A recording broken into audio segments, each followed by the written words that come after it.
Imagine this. You're on a plane, probably bored out of your mind, daydreaming about getting home when bam! Your plane gets shot down. You crash on a deserted island. No adults, no rules, just you and a bunch of other kids. Sounds fun, right? Like a tropical vacation? Oh, you sweet summer child, you have no idea. This is a story of leadership, betrayal, wild pig hunting, and, well, let's just say things escalate fast. Welcome to today's book breakdown. So, a group of British schoolboys crash land on this deserted island during a war. And since there are no teachers, no homework, and no cafeteria food, you'd think they'd be living their best life. But of course, kids being kids, chaos is inevitable. Two boys, Ralph and Piggy, find this conch shell, kind of like an ancient megaphone. Piggy, the smart one, realizes they can use it to call the others. So they blow into it and bam, instant school assembly. The boys elect Ralph as leader because, well, he looks like a leader, and everyone likes a good democracy. Meanwhile, Jack, the head of the choir boys, is not too happy about it. You can already smell the future drama brewing. They try to set up a system. Some kids hunt, some build shelters, and one group is in charge of keeping a signal fire going so they can get rescued. Sounds simple, right? Nope. Turns out building a civilization is hard when you're 12 and more interested in playing tag than, surviving. No thanks, I choose life. Now this is where things start going downhill. The fire, aka their only hope of being rescued, goes out at the worst possible time, just as a ship passes by. Why? Because the kids in charge of the fire, led by Jack, were too busy hunting pigs and living their best wild boy fantasy. Ralph is furious, but Jack is like, bro, but we got bacon. Priorities, right? Then things get even weirder.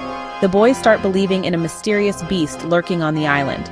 Now we know it's just a dead parachutist whose body landed on the mountain, but to the boys, it's a full-blown monster horror movie situation. Fear spreads like wildfire, and Jack uses it to his advantage. He breaks off, forms his own tribe, and basically declares himself king of the jungle. Nobody fucks with a lion. Oh, and in case you thought things couldn't get more cult-like, Jack's tribe sacrifices a pig's head to this so-called beast. They stick it on a spike as an offering. Enter the Lord of the Flies, a grotesque fly-covered pig's head that, in a trippy vision, tells Simon, the sensitive one, that the real beast isn't out there. It's inside them all. Creepy, right? At this point, things are officially out of control.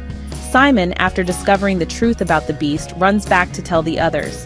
But the boys are in full crazy mode, dancing around a fire, caught up in the madness. When Simon stumbles into the scene, they mistake him for the beast and, yeah, let's just say Simon doesn't make it. Then, Jack's gang steals Piggy's glasses, which are basically the island's version of a power source. Ralph and Piggy march over to get them back, and let's just say, negotiations don't go well. A boulder gets rolled down the mountain, Piggy gets crushed, and the conch, the symbol of order, shatters. At this point, Ralph is officially on the run, being hunted like an animal.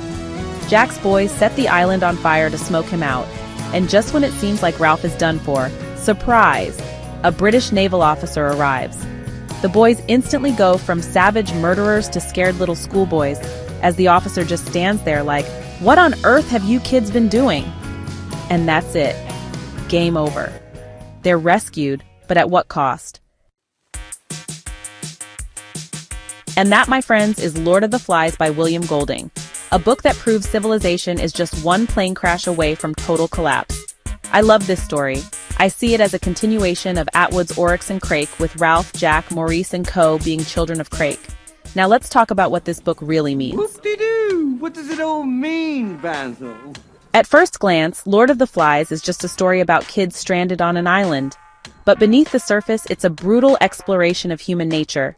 It asks the question, without rules, without order, what do we become? Are we naturally good, or does society just keep us in check?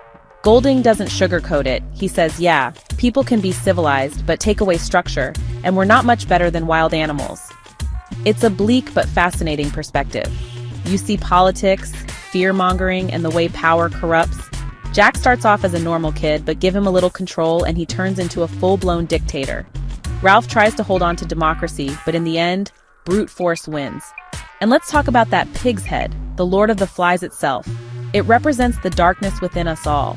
It tells Simon, "You can't escape me. I'm inside you." That's the core message of this book. Evil isn't an external force, it's in us. Now, as for the author, William Golding was a schoolteacher, and after fighting in World War II, he had a pretty cynical view of humanity.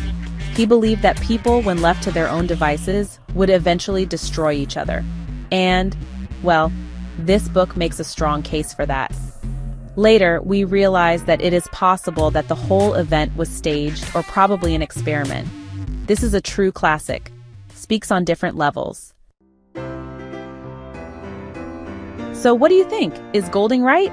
Are we all just one bad day away from savagery? Or do you believe in the good of humanity? Let me know in the comments. And hey, if you enjoyed this deep dive into Lord of the Flies, don't forget to like, subscribe, and hit that notification bell for more book discussions and reviews. See you in the next one.